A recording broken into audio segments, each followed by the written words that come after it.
Hey everyone, David here. It's really cold here in Southern California, especially in the middle of January, so I'm gonna keep my jacket on. Take back your city for the people. Anyways, so we got a new episode of Agents of S.H.I.E.L.D. This one's called The Patriot, and as soon as I read that title, I knew that this was going to be a very Director Mace-centric episode, but not without dabbling into the LMD storyline, which you guys already know how I feel about that. Not necessarily my cup of tea, so to speak, and we do push that plot a little bit more in this episode, but less so than we did in the last one, especially since the last one was going to be our return after the month-long hiatus. So this one kind of held back a little bit on the LMD storyline, only most of it was confined literally to just like one room. It was just that one office, Dr. Radcliffe's office, with Ada walking around in her deer in the headlights type of look. I know that they're supposed to be emulating some kind of Frankenstein complex where Radcliffe is the Dr. Frankenstein and we got Ada who's the monster, and she's kind of like following him around. She's like a Frankenstein's monsters slash Igor hybrid, so to speak. But even though with my feelings about that withstanding, I do appreciate some of the developments they made in the subplot.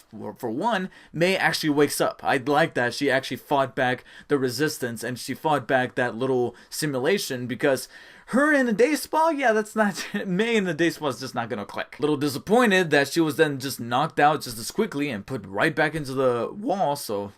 that was all for naught, like Radcliffe said, for naught. But what I think really made up for that was that the show took something that I mentioned in last week's review about them making the LMD May kind of unaware that she's an LMD, and that kind of adds some complexity to that character who's kind of like a secondary character, except she's also a regular because she's also being played by Ming-Na Wen, and we got some development with her in this episode. It's ironic, and you know that you're in for some really good writing and some really good storytelling when you can make the audience feel for a robotic character as if she was human. And I actually kind of felt that a little bit here for LMD May. Not only with her conversation between her and Sky, where she's talking about Coulson's her experience with Coulson almost as if it was an actual memory, but her feeling like something was off. I'm like, okay, she's becoming a little bit aware step by step. And then her little stinger there at the end where she has a gaping wound that shows the metal underneath, which was a really cool makeup effect, I might add. It was really gross and disgusting and squishy, but really awesome. I really like the development with her. And it's also a testament to Ming-Na Wen's performance, who is not only able to play normal May, as she has been for the past 4 seasons, but also LMD May, who has her scenes where she tries a little too hard. We're like, where the hell are they? God damn it, I knew I should have gone along. Like, she's being a little too forceful, but she strikes the best balance where she's trying a little too hard for us, the viewers, to notice that, but not enough to for the team members within the show to notice that something's off about May. They still feel like normal May's still around, but she strikes that good balance to be able to counteract the two. But also her face at the end, where she realizes that yes, she might be a robotic android or whatever. That look on her face of sadness. Oh, Ming-Na. You're hurting me, Ming-Na. But that only made a fraction of the episode. The majority was all about Director Mace, with his big twist, big revelation in this episode, what exactly is inside that suitcase that has been passed around numerous times throughout the season. We finally find out that Director Mace, yeah, I guess he's kind of a fraud. Yeah, he is not an Inhuman, he is not superpowered. They Mandarined us. Again. It's a Mandarin all over again. Only this time I feel like it was a bit more sensical. And I think it's going to piss off less people. I mean, there's going to be some people that are going to be frustrated with this little twist. I myself found liking it to a point, because I do like that the team, the army, the government, so to speak, within the Marvel Cinematic Universe is still acting upon that face value, how much power face value has. And they know that Captain America was one of the biggest impressions amongst face value when it comes to upholding the government, upholding the military, and upholding S.H.I.E.L.D. So they needed to make another Captain America after the events of Civil War. Now knowing that, spoilers for Civil War, Captain America's kind of AWOL right now, so you're not going to be able to just be like, oh yeah, Captain, you're going to have to tear those posters down. So they need a new Captain America, and the one from the comics was none other than the Patriot. And I like that they tied that in with Director Mace's character, hence the graphic right here. And I know I've been tossing the term complexities a little too much, but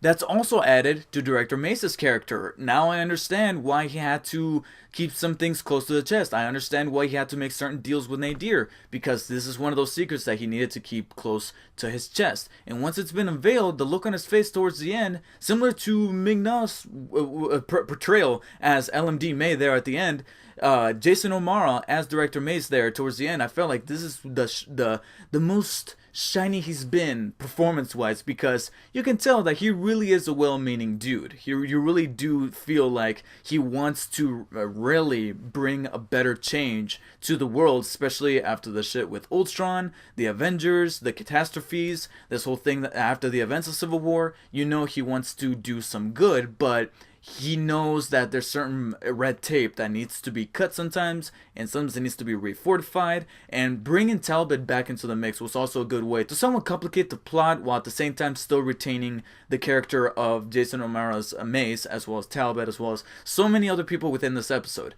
Now, there were some things that were a little frustrating about the twist that I can kind of resonate with other people that didn't like the little Mandarin style twist. For one, it was again another little like, oh, he was and now he wasn't, now he is, now he isn't. And also it is a little frustrating to see that Coulson didn't just step in there and be like, okay, I'm directing now. But I like that we did reach a little bit of a compromise at the end. Sure, he's going to play up the part, just like Coulson said, play up the part, play up the face value. I mean, it was the plan from the get-go. Might as well just keep going with it, even though now we know your secret. But now Coulson's going to be calling the operative shots, and I like that direction that we're taking with this newfound team. After all, a team that trusts is a team that triumphs. There are some things, however, that are a little hard to not overlook, like the Watchdogs. I gotta be honest, their sense of intimidation is kind of dwindling down there with the saviors from The Walking Dead. Before Negan finally stepped into the scene, the saviors were kind of like, these are the guys we're supposed to be fearing? Because up until this point, the Watchdogs are starting to meet that criteria of being all talk and no show and no actual, not walking set talk. And even Mace, without powers, after this big revelation, they were able to dispatch them. And sure, Quake kind of came in Deus Ex Machina style. But still, there's all this talk about this figure. Who's funding them? Who's pulling the strings? And that gets mentioned one more time in this episode. But it looks like we're doing a slow move to that big revelation. And chances are, it's not going to happen until probably at the end of this LMD storyline, let alone maybe even the end of the season. And speaking of some rather stupid moves, Fitz, what are you doing with the head, man? Come on.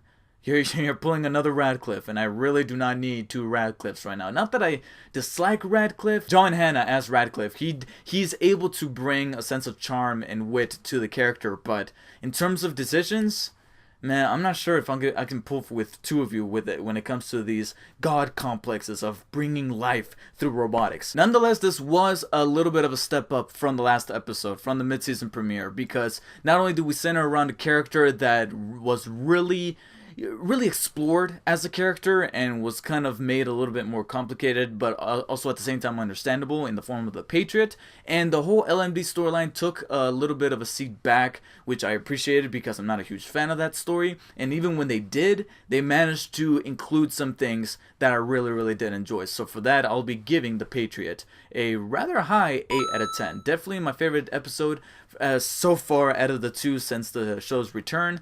But here's to hoping that there's certain seeds of skepticism having been planted with some of the character decisions. Are we going to be seeing another Ada versus Ada type of battle? Actually, that would be rather kind of fine and maybe a little hot.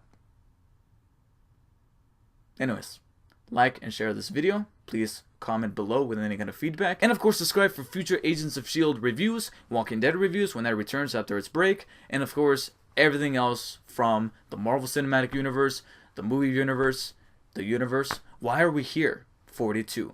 Anyways, thank you so much for watching, and I'll see you guys on the next one. Take care.